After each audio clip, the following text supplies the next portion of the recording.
the hell do you do all this for? Like, what do you do all this for? What do you do business for? What do you do podcasting for? What do you do content for? What do you go out and do networking for? Like, what is this all for, Tom? Some days I don't know, brother. Some Yeah. days I just don't know. No, listen, I always look at content, look at the podcast, look at all this stuff as, it's the library of information that a prospective client needs to see in order to build some trust before they buy or before they decide to work with you. I think it's all part of that pre-buy experience. I really think. And then it becomes, when you become a client, it becomes that thing that becomes nice reference points, right? We can say, go listen to that podcast or go check out that post, or just like, and you just constantly reinforcing, you're building the relationship outside of the session, right? So I think there's a lot of benefits to it. There's a lot of good things why we do all this stuff. It's just a lot of people have a misconception about what it's supposed to do for your business. Well, it's funny. I And was talking to Danny Delvecchio this morning, and we were talking about he's shifting more. He's working with a lot of companies now, and when he works with a company, it's more about like the brand story and the origin story and like how why people come to work there. And he's even doing content with not only the CEO, but then also other, executives in the company or employees in the mm, company. And then that's leading to testimonials. And as we were talking about this, I said, it's funny because he said he's moving more to companies. I said, it's funny because a lot of these people who we see that come out with new content, meaning like they've never done content before and now they've arrived on the scene, right. like it doesn't work anymore. Meaning like we all kind of know that you're really trying to tell us you're an authority, but you're not an authority yet. And in some cases, absolutely they are. But many times it's like they come out there and they think the content gives them the authority to be the expert or to be the go-to person in their field. And it's really not that. It takes decades to really become an authority in something. And the Mhm. content supports that, but it's not like because you did content now, like, oh shit, all of a sudden I can start running a business and I can be successful and I'm going to have nonstop inbound leads coming. It's like, hey man, no, it takes all the other things. It takes like our networking that we do. It takes reaching out to individuals. It takes being there for other people first. And then they're like, oh, I'm interested. These are good people, or this is a good service, or that's a good product, but let me look into it more. And that's really what I see all of the other mediums for, whether it's a blog, a newsletter, a podcast, your social media clips, YouTube videos, whatever it is. It's all there to support all of those other things, those inklings that somebody had about, this may be for me, or wow, I'm a little bit interested. And it moves them from that interested to committed scale, that scope, that, whatever you want to call it, spectrum. That's what I really think the intention of it's for. But I saw so many people over the last few years just think like, all right, I do content, whatever content they did, and I get leads. It's like, no, that it kind of comes all the way at the end. It's like the step before the appointment. Yep. Yeah, it's very interesting because when somebody's starting a new business and their first thing is like, "Oh, I need to go get the business cards, the website, I gotta set up a social media and all that." And it's like, hold on 1 second. You need clients to start a business. That's you need something to sell to people. You need a service to provide. You need so many other things before, because what are you putting on your website? Or what are you talking about in your social media? Or like, because if you go and you jump the gun on all those things, you're gonna wind up in this just downward spiral of just crap going out there. And people think, "Oh, I gotta get on social media right away," and I really think sometimes it's an evolution, right? But for some, it's the chicken and the egg, right? Because some people have the product, now they just need the content. Now they need to put everything out there so they inform people. But I think people lose sight of what content is supposed to do for your business Yeah. and when it's appropriate to put out content, right? We've been in business for over 3.5 years now.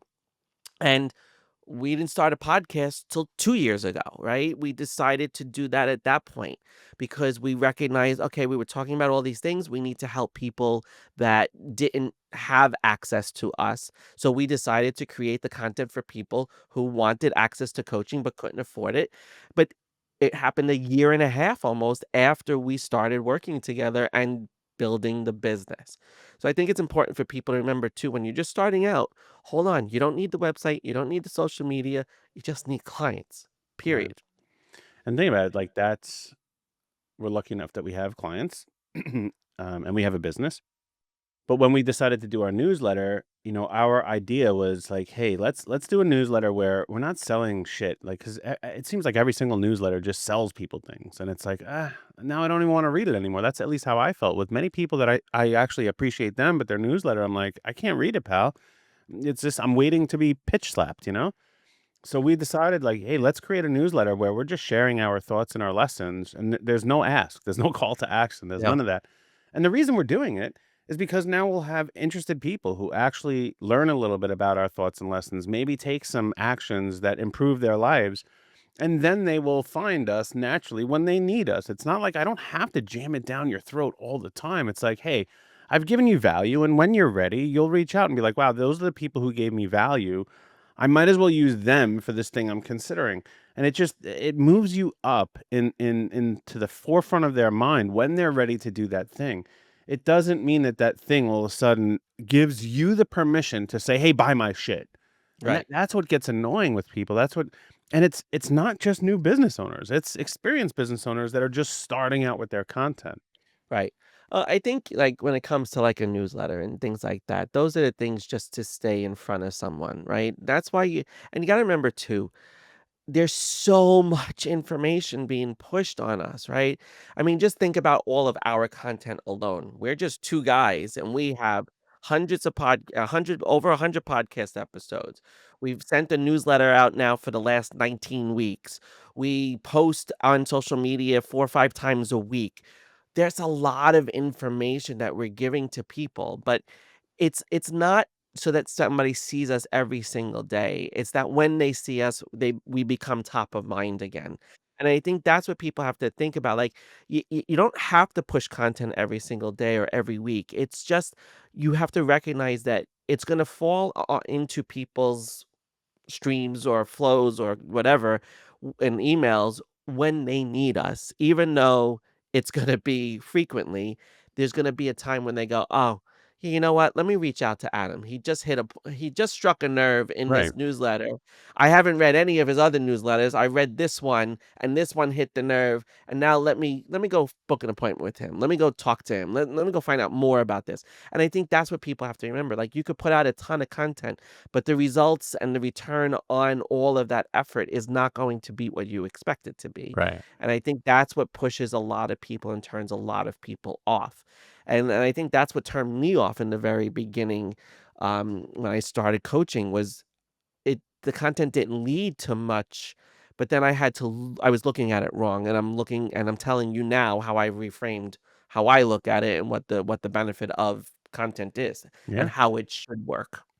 Yeah. And that, we again, Danny and I were talking, and I was saying like the client said he's going after more corporations now. He still works with great individual solopreneurs and everything like that. But when you look at a corporation, like they're not looking at it like, okay, I'm going to produce this content and I need this return on the investment. They're looking at it as like, okay, this is something, it's a necessary part of the business, just like us having a website, just like us having a phone number, right? It's like, it's a necessary part of the business. I need to have letterhead, right? Like, so they look at it that way and they budgeted, like, here's what I'm going to spend. And what people have to really look at is this is a piece of the puzzle, right? It all goes together. It's not like you do one thing and that magically makes everything work. It's putting it all together that supports who you are and what you do and the results that you'll deliver for people. It allows them to build a brand, as Nat Berman always says, right? It's like build a brand.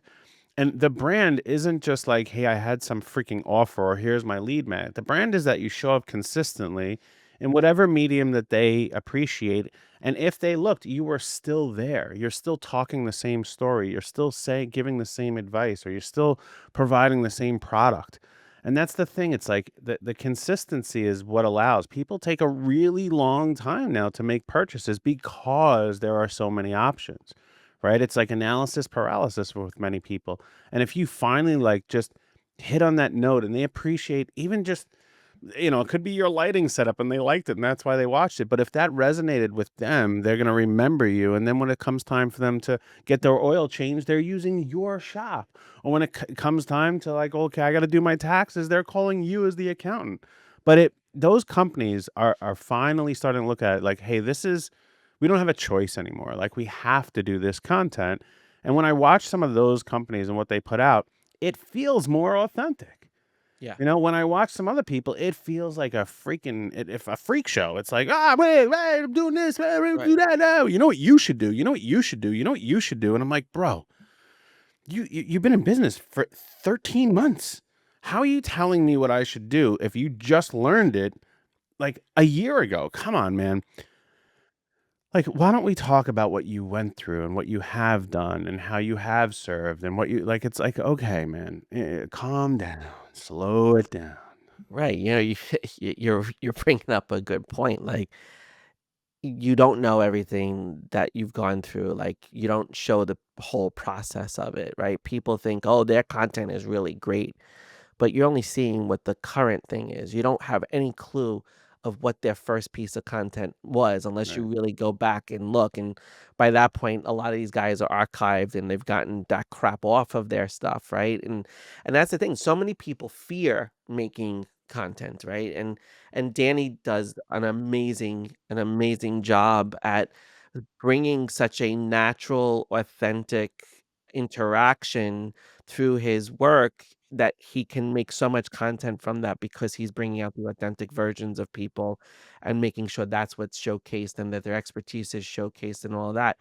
But but so many people fear it, and they're so afraid of coming across as phony and coming across too much as salesy because everybody is focused on relational transactions, not just straight up transaction, right? They want relationship. They wanna know the person that they're buying from. They wanna know the thing.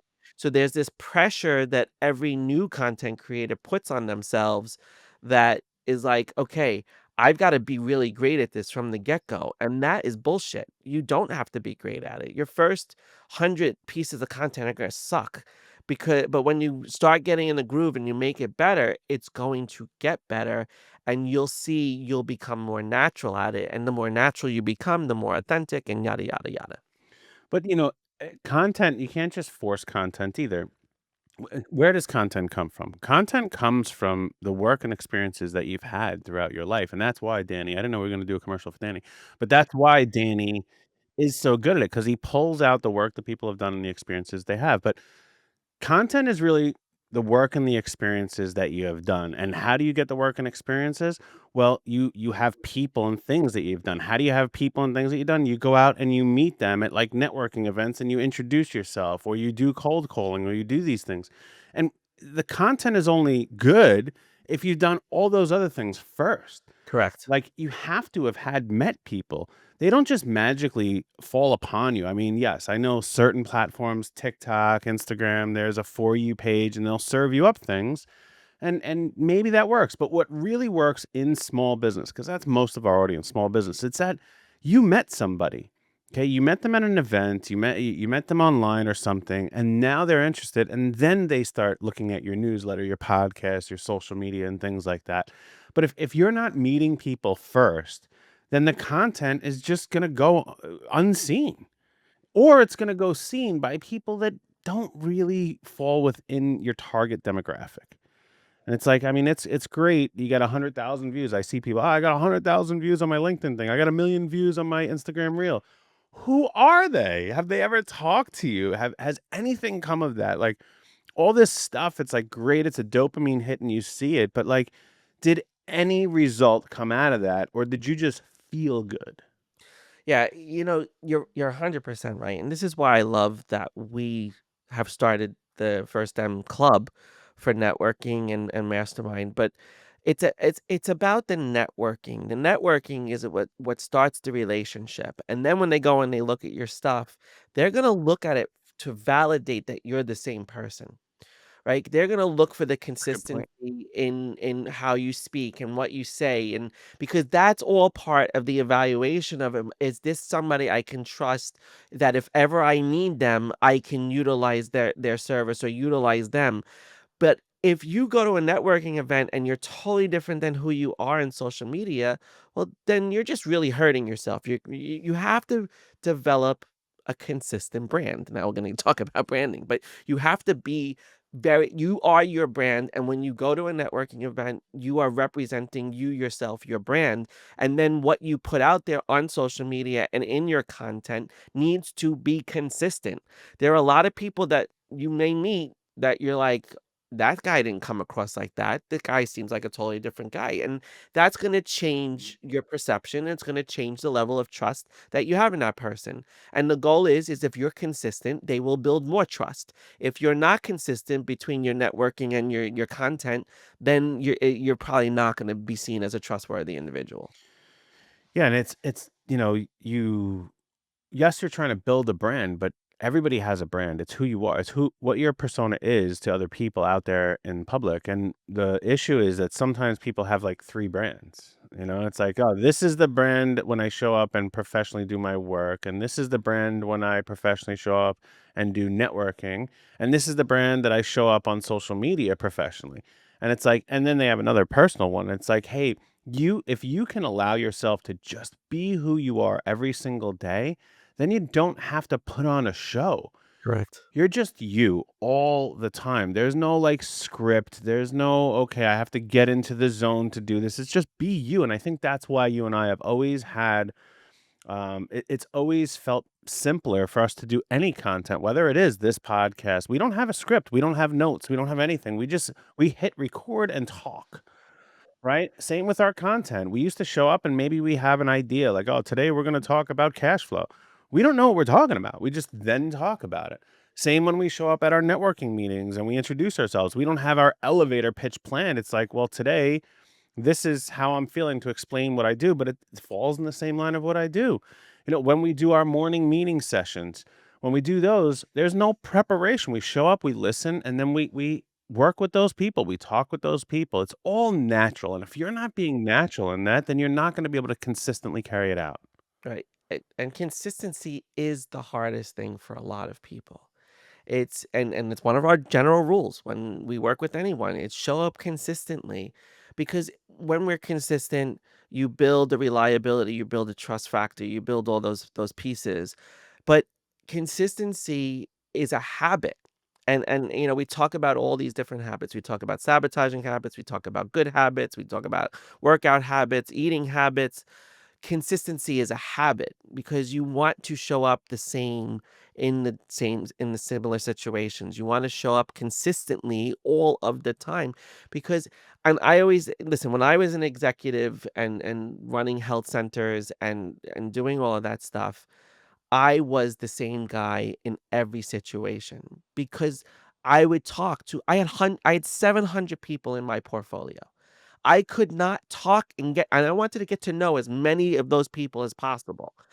But if I was not consistent in my behavior, then I would look like a liar to one and a truth sayer to another, right? And that's the thing that I learned is it's a level of transparency too that comes with it because I would tell everyone the same thing. Maybe it would be a different version or a different story, but everybody got the same message at the end of the day from me. And I had a lot of people that built trust in me as their leader because I was consistent in my behavior. And as a leader of your organization, you have to be consistent. And being consistent is if you're going to tell somebody one thing, you got to make sure that that one thing is said to everybody else too. You can't reframe it, you can't tell a different version or you can't twist it, but you've got to be consistent. And that's what keeps you out of trouble too, because then you don't you never get caught in a lie. It's always, "That's what I said," right? And that's what a lot of people struggle with is they feel like they have to be this other person in a networking situation. Well, and that's exactly right because Many times when people are going into networking, they're like prepping. I have to prepare to be this person. I have to be on here. And that look, that's why our first M club that we've created, where we get to know people and we do networking. We have 2 meetings a month. And when we get to know people, you don't have the ability to put on a show because the questions we're asking, you have to be vulnerable. It's what's going right in your business, what's going wrong, and what do you need help with? It's hard to put on a show when you're telling people what's going wrong and what you need help with. You almost only have the ability to be authentic in that moment.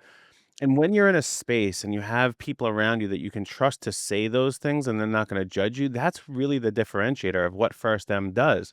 That allows people to truly get to know each other instead of what is this facade that you prepared in your car before you walked in the door. It's really made it different. And that's why over the last year, we've done this. We've done this with two segments of people. We've done it with newer business owners in our morning meeting section, and we've done it with really established, successful business owners in our super group. And we've just decided, like, hey, this thing actually works. It allows people to have a depth of understanding of who they're sitting with and how they can help each other. Where we're like, hey, let's build the First M Club and let's bring this out to more and more people, which, yeah, it allows us to do that online instead of sitting down at dinners and things like that. So I'm really optimistic about what people can get out of First M because I think it forces authenticity. Yeah. It forces authenticity, it forces acceptance, it forces empathy. I mean, these are all the things that you don't get necessarily in a typical networking environment, right? Everybody out there is competitors, right? Or they want you to buy their shit because their shit's the best, right? But no, no, no. Like when you come to First M, we've built a club with a common purpose, and the common goal is to make your first $1 million, and everyone is trying to do the same thing. And when you have that shared experience, it allows for the opening up of more empathy and more understanding and more authenticity because you're not competing, you're all trying to do the same thing. The collaboration versus competition is always a beautiful, dynamic. When we collaborate, we always come out on top. When we compete, somebody loses. And I think that's something that we have to foster. And the reason why the club works and the club is good for people trying to do this thing because it is about collaboration. It's not about competition. It's about cheering. When somebody reaches the million, we're going to cheer for that person. And you have to know your time is coming too. But you have that environment and you can have the lessons now learned by that person who did that and learn from that to get yourself one more step closer to that ultimate goal. Yeah. And you're talking about competition and collaboration. And one of the big things that the First M Club really allows for people to have is when they're networking, because they've gotten to know them so deeply and differently. Because most of the time when you go to networking, you're just like on your own. We don't make you on your own. It's like, hey, here's a framework we're going to use to get to know people a little bit deeper and actually be able to help one another. When you do that over and over again, and now you're out there in the wild meeting people, you have connection points, and you're like, hey, I have someone that can help you. Or like, oh my gosh, that person that I met in First M, now I have this connection point that I can make. And it allows you to remember. And what happens a lot of time is people will go to a networking meeting and they'll collect the business card and they'll look at it a few days later and they can't even remember anything about this person. What we are doing in our environment is allowing you to get to know them. So then when a moment or an opportunity comes up, you really understand like, oh, this is for you. I'm going to give it to you because I know. I don't have to guess. I don't have to think because you didn't come in like different each week. Like today I'm going to give my elevator pitch and now I'm going to ask for help with this client. If you know anybody in the blah blah blah space, blah, blah, blah, send them over to me. It's like, no, we're getting to know the operator, the owner, the business, the culture, the purpose, instead of just like, hey, here are the clients I'm looking for. Yeah, and it's extremely intentional at that point, right? When you go with the right intention and you go and that's what we try to encourage everybody to do. It's just come with the intention of who you need help from when we talk about the networking or what do you need help with when we're in the mastermind, right? There's the same type of question, but it's very intentional. Who do you need help from? Like tonight, I'm gonna talk to Matt because I have a client that needs a loan and he's really struggling to get one. And I know Matt could maybe help him, right? But I already have an intention for when I see Matt tonight to make sure to talk about this other person so that we can help this other person out. When you go with those intentions, it is a collaborative environment. When you go with those intentions, you create an environment that other people are going to be more willing to help you because ultimately that's what we're trying to promote, an environment where people are helping each other. Because if you're not in it to help other people and if you're not in it to give, then what is the point of doing all of this? And every single one of us who live in a service mindset and provide service, have service based businesses, if you don't go to every situation, if you don't go to every event, any gala, any networking event, any other situation, and you're not going with that mindset to help somebody else, then you're doing it wrong, right? It's not the way to do it because we are about helping everybody to succeed. And when you belong to a group where that is the common interest and one of the parts of the common road to the success of the goal that we're trying to achieve, everyone wins because you're getting the help along the way. Yeah.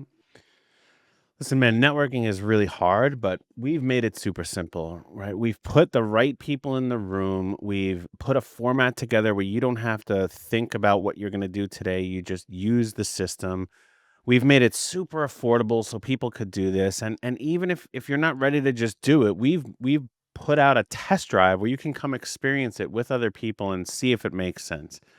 I mean, if you're using networking in any way, it's so worth it to check this out because for 25 years, this is how I built all of my businesses. This is how I helped other people to build their businesses. This is how Tom and I came together to build this business.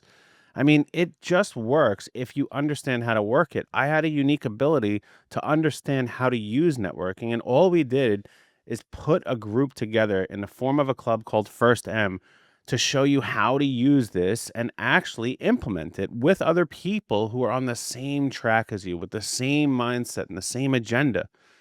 We're all here to help each other. We couldn't have made it more simple. That's it, man. Well said. I think that's a great place to end here. Thanks, man. I think we've hit the nail on the head. It's all about networking, but it's about bringing an authentic level to networking and being very intentional. So Exactly. be if you're going to a networking event today or tomorrow or the next day, what's your intention for going? Challenge yourself to really be extremely intentional. And if you can't come up with anything, it's to help someone else. Like make it as simple as that to help someone else, to meet someone else who could really use your help. Not selling them your stuff, but really offering and giving of yourself so that they can have a valuable experience of what networking really should be all about. So check us out, firstm.club. We have you could go to firstm.club, check out the test drive session if you want a test drive experience, excuse me. And if not, sign up and become a member of our online community. And if you're local on Long Island, we do this in person, and we'd love to have you as a part of it. So check it out.